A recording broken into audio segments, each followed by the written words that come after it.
So you're thinking about your thoughts, which is an Yes. interesting concept. And I like the way you describe the thoughts, that your thoughts are not factual and you don't have to believe your thoughts. I mean, you have to sift through them. It doesn't mean that if you're thinking it, it's real. But at the same time, Exactly. um, you don't. It's not held to be delusional as well. So you see it, you reason it out, and if you don't need it, if it's not serving you, just to steal a little bit of your words, you throw it away. So you're filtering the Yes. thoughts. I think that's a very powerful skill to develop over time, and I'm mentioning a skill to develop over time, even to connect it with the educational system that you've mentioned. We are not taught these things at school, unfortunately. It's either we learn them throughout life the hard way, if we sit down with ourselves and have a conversation with ourselves, an honest conversation. And by the time this hopefully becomes a little bit more easier to digest. But I think Yeah. it's definitely a skill that we need to focus on learning and harnessing. And at least my experience, the older I get, the stronger the thoughts are for some reason. So Yeah. this is something that came to me very recent.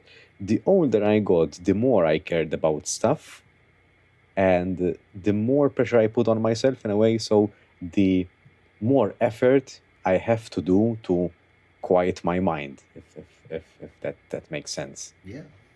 That makes sense. I I have noticed. So, what I like to say is that with metacognition, I give the example of you got to get out of the painting. That like you're in a painting right now. You're in a video game, whatever thing you need Yeah.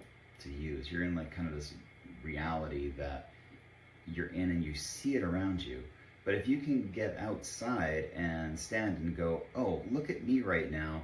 I'm getting worked up about the fact that the waiter didn't bring me the right order, and I'm worried about this thing, and I am treating this like it's a category 5 disaster, and it's really not. But my body's reacting this way. That's a good way of doing it. It's just kind of like literally trying to step outside yourself and look at yourself. I've done that multiple times this week. I've had some really good breakthroughs this week, and as it happens, like a lot of times it comes from stepping outside of myself and going, look at how you're resisting this thing that's coming at you.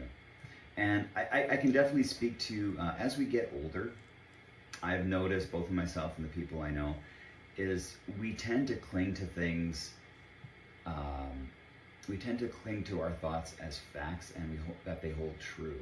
And when we see something outside of them that isn't that, it's really hard. And I like being with people who challenge me on that. I don't like it in the moment. I will be completely Yeah. honest with you, because sometimes it's really hard to adjust It's to. frustrating.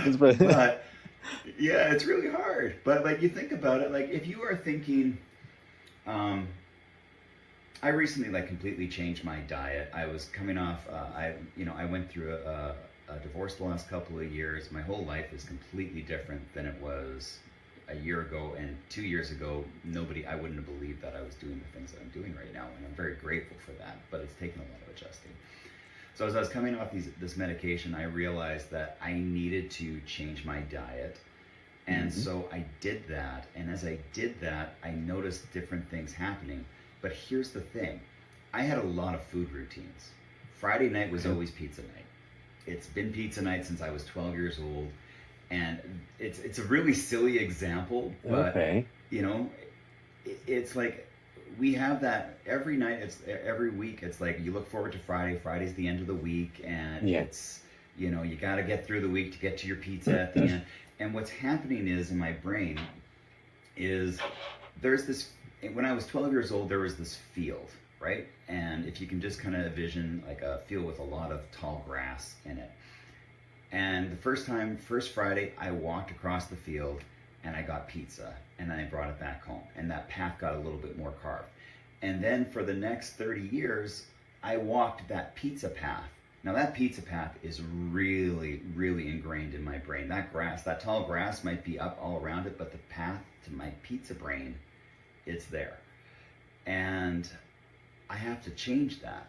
So I have to start walking through a new set of tall grass and a new set of habits on that. So it's really, really hard. Our brains get those patterns, those connections, and you have to start making new ones if you want to change, which is why, I think that's kind of what happens as we get older is, those neural pathways are so strong and worn that it's just easy to do. And that's why, creating another act in your life, like I've done, it takes effort, but you don't have to That's do it true. all, The That's the true. pizza path didn't get made in one day. It got made over 30 years. I don't know why I would expect that it's going to Yes. change instantly. It's going to take effort. I'm going to have to go walk through the high grass. My legs are going to get itchy. I'm going to twitch a few days, a few Fridays when I don't have my pizza.